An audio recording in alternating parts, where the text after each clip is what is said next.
She doesn't belong here, Sheila said, arms crossed, clipboard tucked against her chest like a badge. This is for residents, not temporary patients. Emily was pale in the hospital bed, an IV in her arm, heart monitor steady but soft. Her belly rose beneath the blanket 31 weeks along and showing early signs of preterm labor. And Sheila Drummond, HOA president of Willow Ridge Estates, was standing at the foot of her bed, dictating her presence like she ran the wing. Step back, I told her. Room 207 is under restricted access, and I suggest you leave before your badge gets you escorted. Sheila blinked, amused.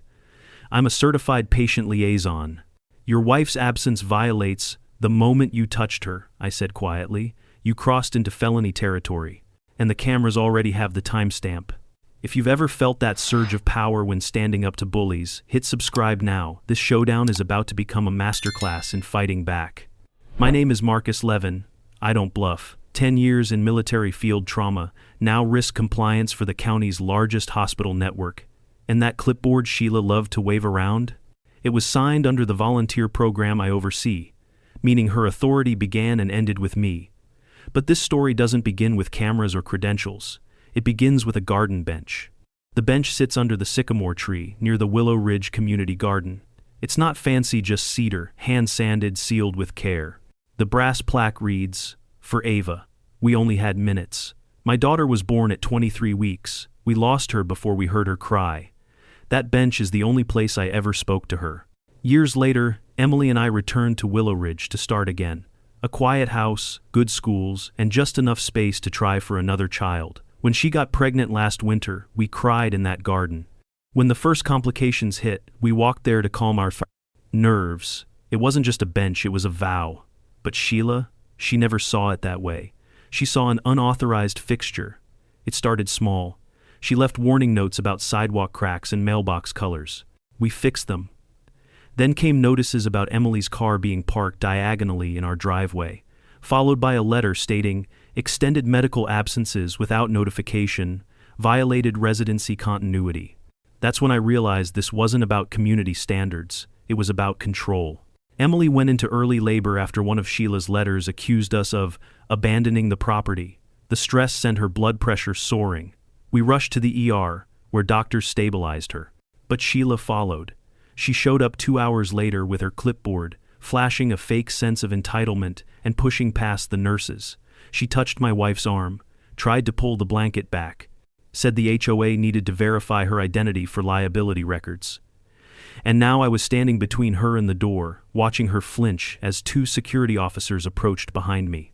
"This isn't your house, Mrs. Drummond," I said. "This is mine, and my wife isn't under HOA jurisdiction, she's under medical protection." Sheila's smirk faded. "You'll regret making this political." "No," I said. "You'll regret mistaking your title for power." I watched her leave, escorted, clipboard hanging limp at her side. But I knew it wasn't over. The next morning, we got another violation, this time for the bench. She called it a landscape obstruction, claimed it invited loitering, demanded it be removed by the end of the week. The bench where my daughter's name lives, the only place Emily can sit when her blood pressure spikes. That's when I stopped reacting and started building a case. Not for revenge, for protection, for exposure. Because what Sheila did in that hospital room wasn't just vile, it was illegal, and she thought no one would stop her. But I wasn't just a grieving father anymore. I was a husband, a soon-to-be father again, and the brother of a circuit court judge who owed me his life. And that clipboard, it would be her undoing. Where are you watching from? Let me know in the comments. I want to hear how your HOA treats families like mine. The bench violation notice arrived the next morning, folded in thirds and wedged into our screen door like it belonged there. Notice of non-compliance violation. Unauthorized structure on HOA-controlled property remedy. Removal within 72 hours or fines will be levied daily. Beneath it, in fine print, was the same clause Sheila always leaned on, Section 9.3. Structures not previously approved by the Architectural Committee are subject to removal. But I had that approval, in writing, from 2 years ago. I'd submitted the design, materials, even the installation schedule. It was signed by a different board, one that didn't need a power trip to feel relevant. Emily sat silently at the kitchen table, one hand on her stomach, the other gripping the edge of the countertop. She's coming after Ava's plaque, she said, voice flat. I nodded. She wants us to react. She'll win if we don't, Emily whispered. She always does. I wanted to reassure her, tell her everything was already in motion, but the truth was more complicated. The footage was filed with hospital risk. My formal complaint was logged. But the HOA was its own beast, one that lived off apathy and silence. Sheila wasn't working alone, that much was clear. When I walked into the HOA office later that afternoon, the receptionist, a part-timer named Mallory, refused to look me in the eye. Her fingers hovered over a keyboard, unmoving. There were no other board members present, just a printed agenda and a stack of pre-filled violation forms in a tray. I scanned the top sheet. Another violation, someone's backyard, tree, casting, shadows beyond lot line. That's when I noticed the pattern. All the citations were against newer families, young couples, single parents, renters, people who wouldn't know the bylaws inside and out, easy targets. She's been padding the list, I said aloud, not caring who heard. Mallory's fingers twitched. You can't make her stop, you know, she muttered. She touched my wife, I said without turning around. Mallory went silent. But she didn't deny it, didn't apologize, didn't excuse it. She just let it sit in the air like something heavy no one wanted to claim. I left without another word. Later that night, I opened the HOA portal on my laptop and logged into the document archive. I pulled up section 9.3b again, this time comparing it to the original draft of the bylaws from 5 years ago. The clause had been edited, quietly updated after Sheila became president. The original version included a line allowing memorial structures with written board consent. The updated one omitted it entirely. Emily's approval was tied to the original version. But Sheila had built a machine, one that erased exceptions and rewrote rules. Still, I wasn't alone. I started getting texts from neighbors I barely knew. One couple, Dana and Carlos, said they'd received a warning for low garden maintenance while Carlos was recovering from surgery. Another neighbor, Mrs. Ellison, said her grandson wasn't allowed to visit because his car had commercial decals on it. Sheila was engineering compliance by fear. What she didn't realize was how close her system was to collapse. Power thrives in silence, but cracks start when people talk. I printed out the original bylaws, the signed approval from 2 years ago, and the updated version with the missing clause. I stapled them together and placed them in a sealed envelope labeled Exhibit B, Willow Ridge HOA Liability Overview. I dropped it off with the hospital's internal legal department the next morning, where my title still held weight. The woman at the front desk raised her eyebrows. Another report? More like an alignment of interests, I said. They might want to see who's representing them in a volunteer capacity. Room 207, right? She asked, already opening the packet. That number stuck. Everything traced back to room 207. To the moment, Sheila crossed a line she couldn't erase. The bench was just her warm-up. The hospital was her mistake. And her pattern of overreach wasn't just petty anymore, it was provable. Dr. Nathan Keller didn't flinch when I walked into the staff break room, but he didn't meet my eyes either. He stood near the coffee machine, one hand tucked into the pocket of his white coat, the other stirring creamer into a paper cup with slow, aimless circles. His stethoscope hung like a noose around his neck. The fluorescent lights buzzed overhead, loud in the silence between us. You saw her do it, I said. No accusation, just truth. He stirred once more, then let the wooden stick drop into the trash. Didn't chart it, but you saw her. I was in the hallway, he said after a pause. Through the glass, she walked in, said something about verifying address documentation. Then, she touched your wife's arm. Brief, still contact. I called for security, but he trailed off. I waited. She looked like she belonged there, he added, quieter now. Clipboard, volunteer badge, confident posture. No one questioned her. She wasn't cleared to enter the unit. She wasn't listed as family. She wasn't even, I know. He cut in. His voice cracked. I know. Dr. Keller sank into the chair closest to the fridge, his shoulders folding in like a man trying to disappear. He was the HOA secretary. He knew the bench had been previously approved. He knew Sheila had bypassed the board to issue violations unilaterally. And he'd said nothing, not at the hospital, not at home, not to the community. Sheila said it wouldn't be a big deal, he murmured. That she just needed to confirm Emily wasn't lying about the pregnancy. I stared at him. She wanted to confirm a high-risk pregnancy in an emergency room? She said residents had faked medical absences before, that your household needed to be recessed for full-time occupancy.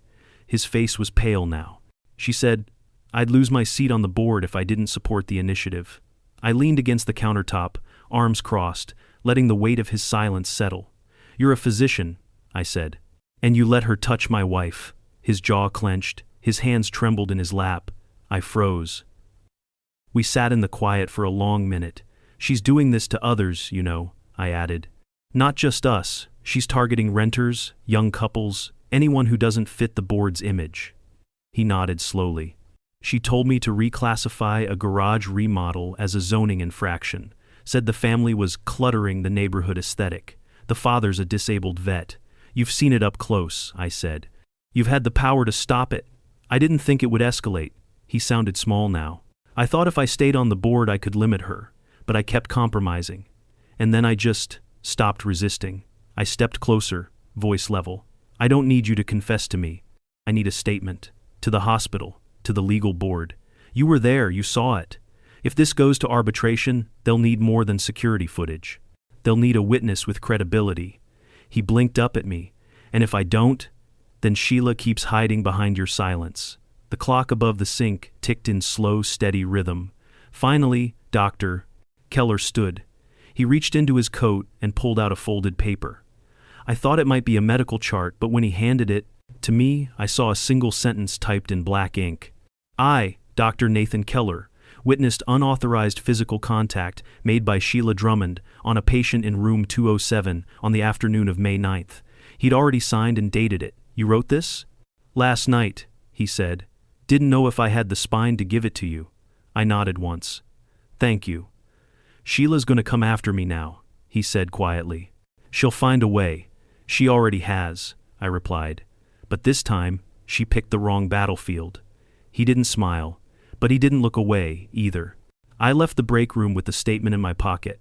Now I had footage, I had a signed witness account, and I had a timeline that linked Sheila's HOA control to her misuse of medical authority. One more step, and I'd have what I needed to bring outside pressure down on all of it. By the time I pulled into the driveway, another notice was already taped to the door. This one was thicker, 2 pages, bold header, red stamp. Notice of formal escalation. Non-compliance Tier 2 violation property monitoring initiated. I didn't even open the envelope. I already knew what was inside. Sheila was doubling down. According to Willow Ridge's rewritten bylaws, a Tier 2 violation allowed for community protection measures, including photographic documentation, exterior audits, and board-sanctioned property evaluations. In other words, she was preparing to send someone to surveil our home. Emily opened the door before I could knock. Her hair was damp, her eyes heavy. She held the envelope between 2 fingers like it smelled bad. She left it herself, she said. Didn't ring the bell, just walked up and taped it. Did she say anything? Emily nodded. She said I should get our affairs in order before the next vote. Sheila didn't just want the bench gone, she wanted us out. That night, I pulled up our security cam footage. Just as Emily said, there was Sheila shoulders back, clipboard under her arm, smug as ever. She didn't smile, didn't wave. Just taped the envelope to the glass and walked off like a landlord inspecting her property. I flagged the footage, archived the timestamp, and saved it to an external drive. 3 years ago, those cameras were part of a community-wide grant program. I helped write the liability clause myself, ensuring residents retained footage ownership in disputes with the board. Sheila must have forgotten that part. The next morning, I visited a neighbor, Carlos, a mechanic and ex-Marine who'd received his own citation last month. His crime? Parking his truck too aggressively near the curb. Do you have any record of her approaching your house? I asked. Carlos didn't say anything. He just walked into his garage and pulled out a laminated letter from behind a wall cabinet. It was nearly identical to ours. Same phrasing, same structure, same veiled threat of fines and escalation. She dropped it off while my wife was in labor, he said. Didn't even blink. I showed him the video still of Sheila at my door. His mouth tightened. She doesn't scare me, he said, but she's scaring others. That's what she counts on. We stood in silence for a moment. Then Carlos nodded toward the bench down the street, the one with Ava's plaque.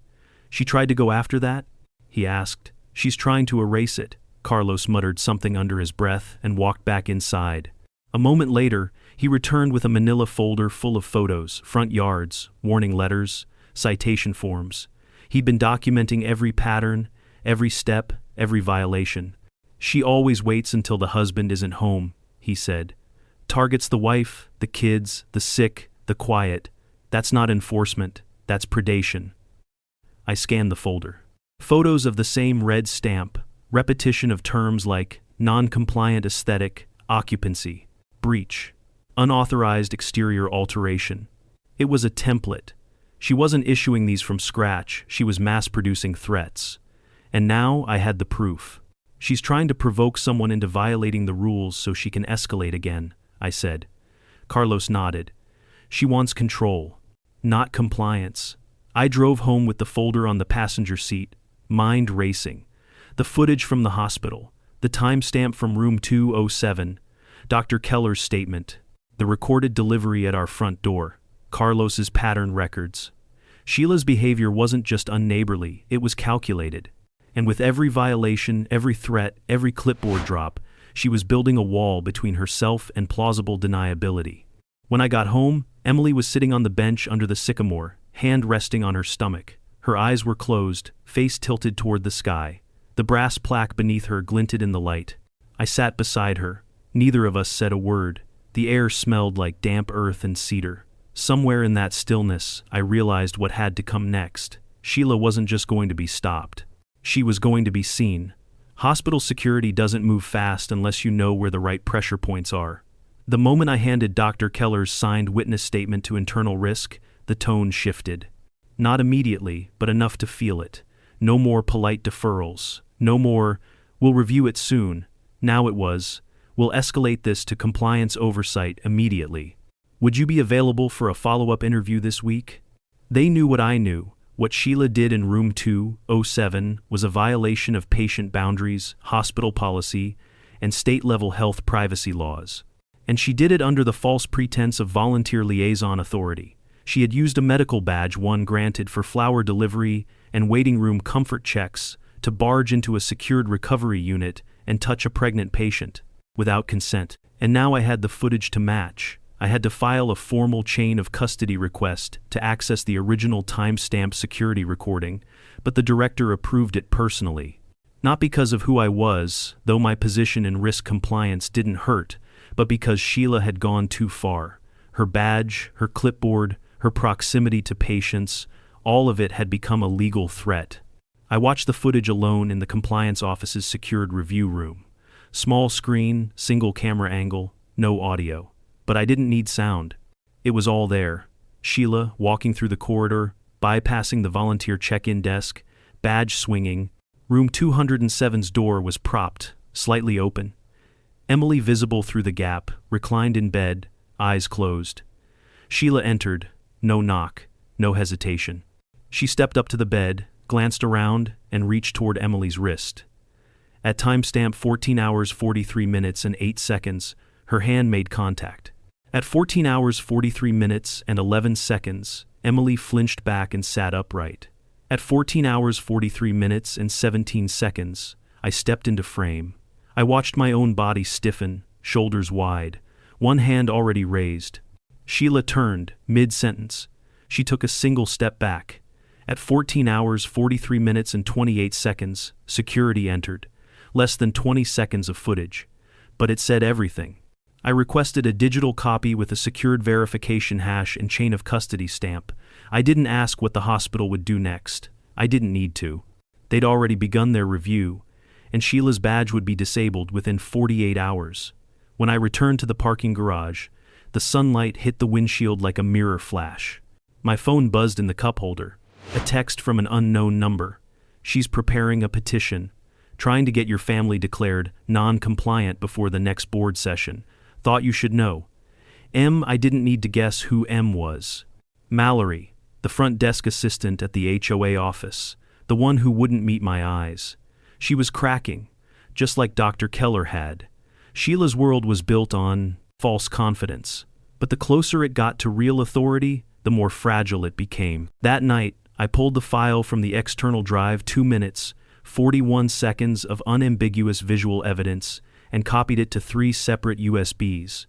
One went into a lockbox, one I kept on me. The third I labeled Room 207, Contact Evidence, MP4.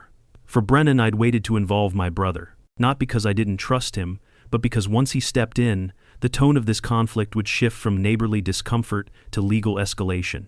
But now that shift was necessary, not for revenge, for record, for protection, for exposure. I called him from the back porch, staring out toward the community garden, where the bench sat beneath the tree that still bore the wind chime from Ava's first birthday, a birthday we never got to celebrate. Brennan answered on the second ring. "What did she do this time?" he asked, not unkindly. "She entered a hospital room uninvited," touched Emily. "I've got it on footage. I've got a signed witness statement, and she's trying to file a petition to remove us as residents." Silence on the other end. Then, "Email me everything. I want to start with a cease and desist," I said. "Then initiate a formal complaint to the hospital ethics board. After that, we pressure the HOA insurer. Let them know who they're covering." "She picked the wrong house," Brennan muttered. "Again, she picked the wrong wife," I corrected. I ended the call, then sat on the porch until the sun faded. Sheila thought she could intimidate, escalate, overwhelm. She forgot what it looks like when someone fights back with precision. I didn't sleep that night, not because of anxiety. Those days were behind me, but because my mind had entered its second mode, the one I'd used in trauma wards, military triage zones, and legal boardrooms. The mode where every move became a calculation, every breath a placement on the board. Emily lay beside me, finally sleeping. Her hand rested on her stomach, fingers curled gently like she was already cradling our son. I watched her breathe and committed to something simple. Sheila Drummond would never come near this family again.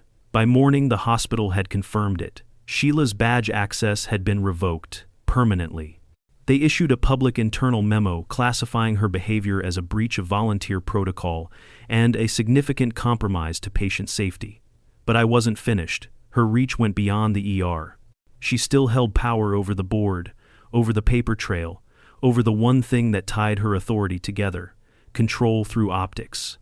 The next battleground was our home. I stood in the driveway just after sunrise, watching the neighborhood breathe. Sprinklers timed to perfection. Driveways already empty from school runs. Garden beds pruned like showroom floors. And then, I saw it, a black sedan, slowly rolling past, camera mounted on the dash. One of Sheila's monitoring volunteers.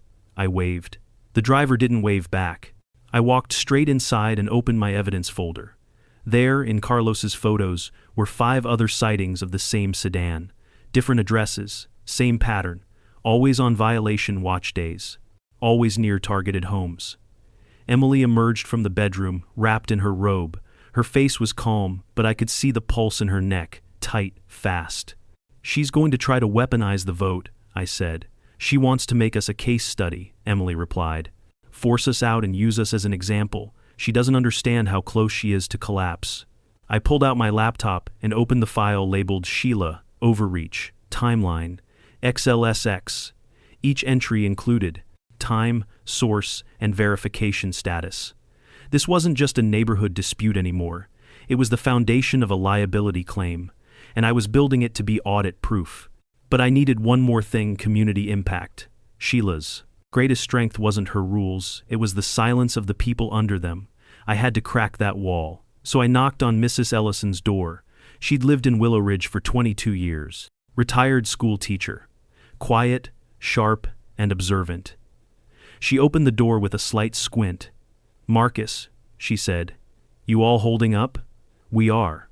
But I need your help." "I figured you would. I saw the board agenda." "Sheila's added a motion to reclassify your property as provisional. That's a slippery way to prep a removal vote." "Can I ask you something?" I said. "How many violations have you gotten since she took over?" She chuckled. "I got cited for hanging a bird feeder," said it, "invited pests. That feeder's been up since 2004. "Would you speak on record?" She raised an eyebrow. "To who?" "To the hospital board, to the county, to our neighbors." Mrs. Ellison leaned against the door frame. "I thought no one would ever push back." Sheila made it personal, that was her mistake. After a pause, she nodded. Then let's make sure she remembers it. By nightfall, I had 3 more signatures, residents willing to testify, willing to put their names behind the pattern. Some were nervous, but none were uncertain. Sheila had ruled by isolation, but the isolation was cracking. And Emily? She stayed in the garden that evening, quiet, resting. I sat with her and looked at the brass plaque again. For Ava, we only had minutes. This time, we'd have more than minutes. We'd have witnesses, documentation, leverage, and if needed, the full weight of a legal system Sheila didn't understand. Tomorrow I'd send Brennan the compiled file. After that, we'd stop playing defense. Dr. Keller showed up on my porch just after 9. He didn't call ahead, didn't text. Just walked the 3 blocks from his townhouse and stood there holding a sealed folder like it was radioactive. I opened the door before he read it. Could knock. You sure about this? I asked. No, he said, but I'm more sure I can't keep pretending. I stepped aside and he entered without hesitation. No white coat today, just a worn windbreaker and dark circles under his eyes, the look of a man who hadn't slept much since speaking the truth. He set the folder down on the dining table, near the baby monitor, and Emily's prenatal schedule. That's my full statement, he said. Signed, time-stamped, notarized this morning. It outlines what I witnessed, what I was told to ignore, and how Sheila used her HOA title to leverage entry. I flipped it open and scanned the top page. His language was clinical but devastating. Specific, precise, legally bulletproof. She claimed she had legal authority over a patient's residential status, he continued, in a medical facility. That alone makes her liable for interference and false representation. You didn't just write this for me, I said. He shook his head. I filed a copy with the hospital ethics board, sent one to the county's volunteer accreditation office too. They'll be reviewing her participation record. My chest tightened, but not from stress. From momentum. Any fallout yet? I asked. Not yet, but I got a call from Sheila this morning. She left a voicemail. His mouth curled. Said I was jeopardizing the integrity of the board. Told me to remember who helped me get my seat. She threatened you. She reminded me who I used to be, he said. The kind of man who looked the other way. I'm not proud of that, but I'm done with it. I sat down across from him, the folder between us. You're going to be a target now. He nodded. She's already drafting a motion to reconsider board appointments based on professional conflicts of interest. She'll try to discredit you before the next meeting. She can try. He looked down. I've done worse. Damage to myself by staying quiet than she ever could by speaking. Emily came into the room, robe tied loosely around her, hand on her belly. Her expression was calm, but her presence shifted something in the air.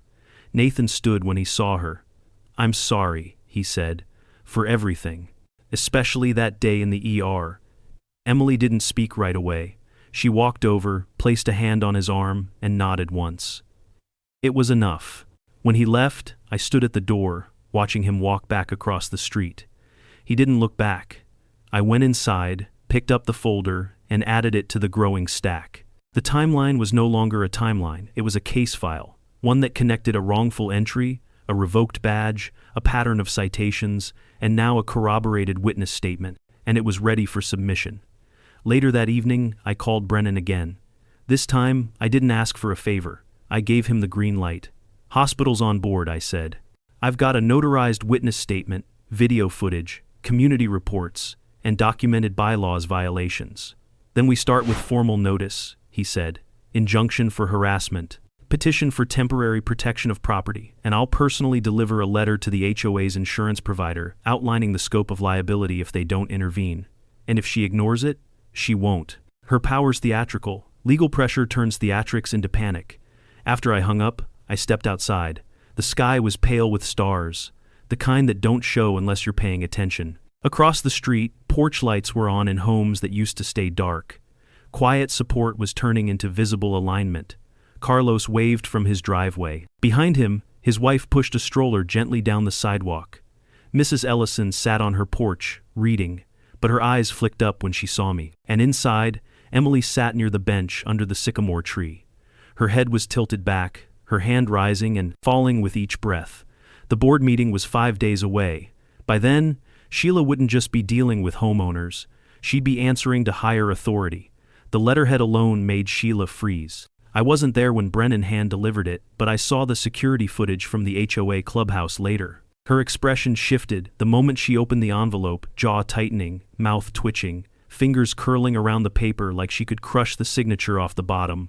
Honorable Brennan Levin, Circuit Judge, Notice of Intent to File for Injunctive Relief. It was the kind of warning that didn't shout. It simply existed. And for people like Sheila, that was worse than confrontation. It meant someone with actual power had entered the room, and they weren't playing by HOA rules. That same day, I met Brennan at his office, 2 towns over. No courtroom, no robes. Just 2 brothers across a desk, and a folder thick enough to bring down a career. "She's already contacted a lawyer," Brennan said, flipping through the compiled packet. "Not a very good one, but loud. Her strategy will be to claim administrative overreach. Say her entry into the hospital was within the scope of emergency policy for neighborhood safety. She's reaching. She always was. But now she's doing it while standing on exposed ground." He tapped the timeline. "This proves systemic misuse of authority, not a one-time lapse. That's what'll matter." I nodded. "What's our next move?" "We serve her the formal cease and desist before the board meeting. That forces it into the public record. If she pushes forward with the property vote or tries to enforce any of her drafted petitions, we counter with the footage and the signed statement. She'll try to spin it as retaliation. Let her. We're not retaliating, we're protecting. That's the difference between a grudge and a liability claim." I left Brennan's office with copies of the letter and an outline of next steps. But more importantly, I left with timing, because timing was everything now. Sheila still thought the meeting would be hers to control, still believed the narrative belonged to her clipboard. She hadn't yet realized we were writing a new one. Back at Willow Ridge, I stopped by Carlos's garage. He was under the hood of his truck, oil-black fingers wiping sweat from his brow. "She got your letter too?" he asked. "Delivered it an hour ago. Didn't say a word." Carlos smirked. "Good. She talks too much when she's nervous." I handed him a clean packet. Inside, the updated timeline, the risk escalation memo from the hospital, and a draft statement for residents to sign if they'd experienced harassment under Sheila's leadership. "Think anyone else will put their name on this?" I asked. He glanced at the packet, then toward the street. "You've got more eyes on you than you think." That evening, I emailed the footage, room 207, contact evidence, MP4, to Brennan's court account with encrypted access. I attached Dr. Keller's notarized statement and the full PDF binder we'd built. Then, I sat down at my desk and drafted the cover letter. "To whom it may concern, this packet contains visual and testimonial evidence of unauthorized medical interference, willful misuse of volunteer credentials, and targeted homeowner harassment by HOA President Sheila Drummond. The undersigned request immediate review by all relevant oversight entities." I didn't sign it with titles. I signed it as a husband, a father, and a homeowner. The next morning, I received a message from the hospital's internal review board. "Your evidence has been reviewed. The committee has formally debarred Sheila Drummond from all future volunteer activity and forwarded the incident to County Health Review. Her name has been added to the internal breach list." I forwarded it to Brennan without a word. The board meeting was now 3 days away. I walked past the community garden that evening and saw someone had placed a small bouquet beneath Ava's plaque. Not us. Someone else. A silent message. A quiet alignment. The bench still stood. So did we. And when that meeting came, we wouldn't walk in as victims. We'd walk in as the line she crossed. By Monday morning, I had everything in place. The timeline was locked. The documentation indexed. The video evidence copied to a clean USB drive with a chain of custody sheet Brennan himself drafted. I printed the ethics memo from the hospital, Dr. Keller's notarized statement, and copies of the cease and desist letter Sheila had already pretended she didn't receive. But the most important document? That came from the residents. 24 households signed Carlos's community affidavit, each one a formal acknowledgement of perceived targeting, selective enforcement, or manipulative contact under Sheila Drummond's presidency. Mrs. Ellison's signature sat right at the top, bold and underlined. The affidavit wasn't legally binding. It was louder, proof that silence had broken. I spent the afternoon preparing the boardroom USB, a simple slideshow. No theatrics. Just dates, names, footage, stills, and Sheila's own red-stamped violations side by side with real consequences. At the end of the deck, a single sentence. This is no longer about a bench. While the files loaded, Emily stood behind me, one hand resting on my shoulder, the other cradling her belly. She won't recover from this, will she? She asked. She'll survive it, but she won't run this place anymore. Good. She sat down slowly, eyes on the screen. When you walked into that hospital room, she said softly, I thought I was hallucinating. I thought I'd imagined you. I was there the second she crossed the line. She was already in the room before I knew it. I turned in my chair to face her. She won't get near you again, Emily. Nodded. Then let's finish this. That night, I coordinated with Brennan on the logistics. He would sit quietly in the back during the HOA meeting, no announcement, no confrontation, just presence. Legal gravity, and a packet ready for public record submission if needed. We agreed not to send the formal injunction filing unless Sheila pushed forward with her removal motion. But the moment she tried to escalate or threatened anyone again, it would hit her desk by morning. The next step was messaging the witnesses. I didn't ask anyone to speak, I only offered the chance. Carlos said he'd come. Mrs. Ellison agreed to read a prepared statement. Even Mallory's silent receptionist turned quiet insider, texted a short reply. I'll be there. I'm done watching. With the witness list building and the evidence finalized, I printed one last sheet, an agenda rebuttal, formatted like an HOA memo. I matched Sheila's style exactly, bold header, double-spaced line items, faux legal tone, but used it to dismantle each accusation levied against us line by line. I titled it, Response to Allegations of Non-Compliance. Regarding the Levin household, I printed 15 copies and slid them into manila folders, one for each board member and 3 extra for community transparency. Before heading to bed, I walked out to the garden one last time. The bench stood untouched. Beneath it, a second bouquet had joined the first white lilies this time. No card. I sat beside the plaque and placed the final USB drive in my coat pocket. I didn't speak out loud, didn't need to. I just let the silence hold what words couldn't. Ava was gone, but her name still mattered, and now it would be the reason this neighborhood remembered what boundaries were for. The board meeting was set for Tuesday at 7 p.m., and Sheila didn't know it yet, but every tool she'd used to build her authority had just been turned into a weapon against her. Tomorrow, all I had to do was press play. The Willow Ridge HOA boardroom looked exactly as I remembered it, sterile, beige, overly formal for a room where nothing real ever seemed to happen. But tonight was different. The folding chairs were full. Half the neighborhood must have shown up, squeezed into the rows like passengers on a delayed flight. Some held copies of Sheila's infamous red-stamped notices. Others held their phones, cameras already rolling. They didn't say much, but no one left. Sheila stood at the front of the room, flanked by 2 remaining board members. Her posture was rehearsed, shoulders back, mouth tight. Every hair in place like this was a job interview. But her hands? They were clamped so tightly around her clipboard I could see the paper warping. She scanned the room, her eyes finding me seated in the 3rd row. I didn't blink. The meeting opened with the usual preamble roll call, approval of minutes, then the new business section. That's where she thought she'd control the narrative. Next item, she said, tapping her pen on the table, is a community petition regarding a pattern of non-compliance and extended unauthorized property use by the Levin household. A few murmurs rippled through the crowd. Sheila pushed on.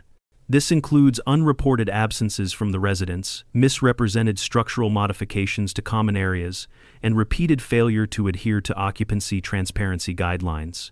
She paused, letting her words hang like smoke. Before she could continue, Brennan stood. He didn't speak. He simply walked down the side aisle, handed a sealed envelope to the board's vice president, and returned to his seat in the back row. All eyes followed him. Sheila opened her mouth to recover control, but the vice president held up the envelope. It's a formal cease and desist, he announced. Addressed to this board regarding ongoing harassment claims and pending legal action. Sheila flushed. This meeting is not a day, courtroom. No, I said, standing, but it's about to see some evidence. I walked calmly to the front, placed a labeled USB on the media table, and nodded to the technician. The screen on the far wall flickered to life. Footage room 207, County Medical Center timestamp, 14 hours, 43 minutes, and 8 seconds, no audio, just image. Sheila, entering the ER room uninvited, approaching Emily, reaching toward her wrist, Emily flinching. My entrance, the standoff, security appearing, 2 minutes and 41 seconds. The room was silent except for the hum of the projector. When the footage ended, I stepped forward again. What you just saw was entered into the hospital's internal ethics review board. It resulted in the immediate revocation of Sheila Drummond's volunteer access. Her actions were deemed a violation of both privacy and patient safety policy. I turned toward the board. In my hand is a notarized witness statement from Dr. Nathan Keller, both an ER physician and your HOA secretary. He confirms what the footage shows: that Sheila Drummond used her board authority to intimidate, interfere, and physically contact a resident's spouse in a medical setting under false pretenses. I handed the folder to the vice president. Also enclosed, a timeline of harassment, a community affidavit signed by 24 households citing similar experiences, and a digital copy of the cease and desist now entered into legal review. I looked directly at Sheila. Her mouth was frozen open, fingers twitching on her clipboard. I'd like to conclude by stating clearly, this is no longer a neighborhood issue. This is a liability issue. And any attempt to continue using this board to target my family or any family will result in immediate legal escalation. You've lost the privilege of being warned twice. A pause. Then Mrs. Ellison stood. Her voice was thin but unwavering. I've lived here 22 years, and I've never seen someone so drunk on a Basser clipboard they thought they were untouchable. Sheila, you shamed my grandson for parking on a public street. You wrote me up for a bird feeder. But this, she gestured to the screen, this is where it ends. Carlos stood next. I was threatened while my wife was in labor. You think that's governance? One by one, others rose. Some nodding, some angry, some quiet. But no one stood for Sheila, and she knew it. She looked around like a woman realizing the floor beneath her wasn't stable anymore. And Brennan? Still in the back, silent. His presence said enough. The motion to vote on my property status was never introduced. The board meeting adjourned 10 minutes early, but the real reckoning was just beginning. Sheila didn't leave through the front. After the meeting ended, she disappeared through the side exit behind the board table, clipboard clutched to her chest like a life vest. The room didn't react. No one called after her. They just let her go. But the silence wasn't mercy. It was rejection. The crowd lingered, not in confusion, but in quiet confirmation. The kind of hush that follows a truth everyone suspected but no one had ever seen laid out in full. I didn't move right away. Neither did Brennan. From the back row, he sat with arms folded, nodding once at the vice president, who had stepped forward to speak. We'll be convening a special session in 72 hours to review Sheila Drummond's standing as president, he said. Until then, her administrative functions are suspended. The crowd didn't cheer. They didn't need to. The power had already shifted. Emily stood by the door with Mrs. Ellison. I walked over slowly, passing neighbors I had never spoken to, but who nodded, touched my arm, or simply offered a glance that said more than any speech ever could. She tried to call me Mrs. Ellison said, 10 minutes ago, probably to spin some story before the board catches up. She knows it's done, I replied. She won't admit it. She doesn't have to. Carlos approached, holding the community affidavit. 4 more households signed tonight, people who used to be scared of her. I was one of them, Mallory said from behind us. She looked smaller now, relieved, not timid. She told me if I ever spoke out, I'd lose my job, and she'd file a complaint saying I breached community trust. You just rebuilt it, I said. The crowd began to trickle out, slowly, respectfully. A few residents stayed behind to pick up leftover paperwork and used cups, like cleaning up after a church vigil. Calm, methodical, no one rushing anymore. I walked back to the board table. The USB drive still sat next to the projector station. I picked it up, slipped it into my pocket, and turned to face the room one last time. She used red stamps, someone muttered behind me. Like it made her decisions official. She made us think we had no voice, another added. But they were speaking to each other now, not to me. That was the difference. They didn't need a leader, they just needed permission. And tonight, they gave that permission to themselves.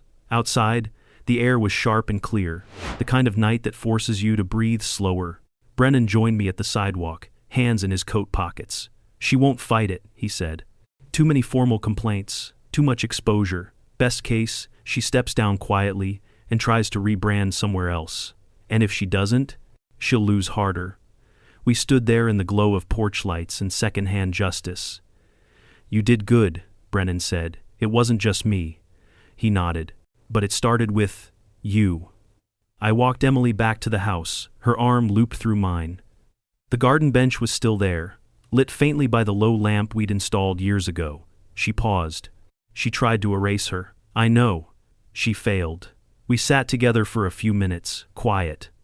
The wind moved through the sycamore branches above, rustling the chimes we hadn't heard in weeks. Then a car pulled up. Not Sheila, a younger couple, new residents. I didn't know them. They stepped out, nodded politely, and approached. We just wanted to say thank you, the man said, for standing up. We've been thinking about leaving, but tonight, I felt different. I looked down at the brass plaque. Ava's name still glinted, untouched. It is different now, I said. They nodded and left. No need for more words. Back inside, I filed the last of the documentation, sealing it into an envelope labeled Final Board Meeting Packet, Signed Witness Statement, Ethics Ruling, Community Affidavit, and Cease and Desist Confirmation. The war wasn't over, but Sheila had lost the battlefield, and tomorrow the neighborhood would wake up without her shadow stretched across their doorways. 3 days later, the vote was unanimous. Sheila Drummond was formally removed as president of the Willow Ridge Estates HOA. No speech, no defense. Just a blank chair at the board table and a single resignation letter delivered through an attorney 3 sentences long and dripping with the kind of indifference only a cornered person could fake. She listed health reasons for stepping down. No one bought it. The board read her letter aloud, then opened the floor for public statements. No one rose to defend her. Not a single voice spoke on her behalf. But a dozen more stepped up to speak for something else: boundaries, dignity, decency. Carlos was the first. We all thought she had more power than she did, he said. Turns out all she had was fear, and once someone stood up, it disappeared. Mrs. Ellison followed. She made people afraid to grieve, afraid to hang a feeder, afraid to exist. We gave her that power, and now we're taking it back. By the time the floor closed, the room had transformed. The same hall that used to feel like a courtroom now felt like something closer to a community, and that was the point. The board elected a temporary interim president, one of the older residents with no interest in control, only process. Brennan didn't even have to speak. His presence had done the job. Quiet authority, unshakable consequence. Afterward, I walked back home with Emily. The sun was setting, low and orange across the rooftops. The kind of quiet that feels earned. The moment we reached our lawn, I saw it another bouquet at the bench, this one tied with blue ribbon. Emily smiled faintly. Someone new. We sat together again, like we had in the beginning. The sycamore leaves trembled gently in the breeze, and the wind chimes let out a soft, familiar clink.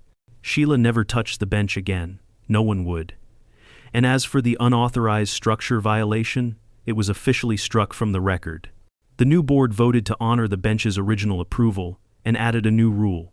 Memorial installations, once approved, were now protected indefinitely. I didn't ask for that clause. But someone on the board did. Mallory, maybe. Or Dr. Keller, who'd submitted his resignation from the board with a handwritten note. I failed quietly, but I helped fix it loudly. The HOA office sent an apology. It didn't matter. The community had already spoken louder than paper ever could. That night, Brennan came by for dinner. He held our infant son in his arms for the first time, born just 10 days after Sheila's removal, healthy and strong. Emily named him Caleb. We never told anyone what Caleb meant, but Ava would have understood. Before Brennan left, he stood beside the bench and looked at the plaque. "You ever think about replacing it?" he asked. "No," I said.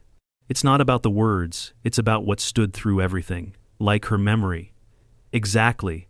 He nodded once. "Let me know if the next HOA president gets any ideas.